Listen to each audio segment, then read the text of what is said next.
We are following that breaking news out of Tallahassee, where we have learned that Hall of Fame college football coach Bobby Bowden has lost his battle with pancreatic cancer. Last month, the Bowden family shared that the coach had been diagnosed with a terminal medical condition. It was also then in a statement that the coach said that he has always tried to serve God's purpose for his life on and off the field, and that he was prepared for what was to come. The 91-year-old Bowden was hospitalized last October after he tested positive for COVID-19. The positive test came a few days after returning to his Tallahassee home from a lengthy hospital stay for an infection in his leg. Allison Posey has more now on how Bowden wanted to be remembered. Robert Bobby Bowden was born in 1929 in Birmingham, Alabama. Rheumatic fever confined him to his home for over a year where his love for college football began.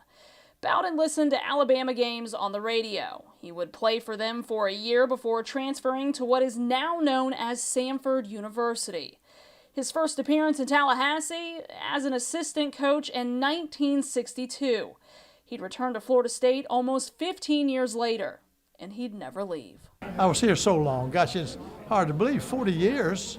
40 years I was here. In 34 seasons as head coach of the Seminoles, Bowden had just one losing season.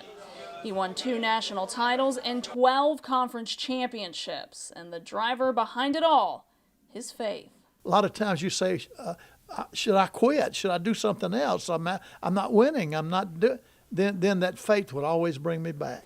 A faith that's taken him all over the country to speak to all different kinds of people.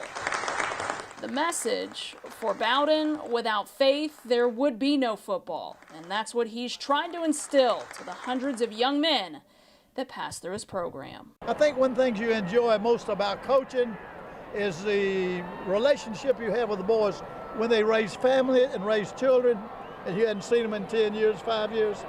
I get letters all the time from boys. You know, I coached 57 years. I get letters from boys I coached 40, 50 years ago. None of them mention football. A philosophy that's won the heart of fans, a spot in the College Football Hall of Fame, and the inaugural Governor's Medal of Freedom in 2021. I could not have received a greater honor than this. An honor, and one he's proud to share with Florida State and with Tallahassee, his home. After I retired, we didn't want to be but one place, and that was right here. Right here. During his 34 years of coaching Florida State, Bowden won 315 games. He built the Seminoles into a national power, winning 12 ACC championships and 2 national titles. He was selected to the College Football Hall of Fame in 2006.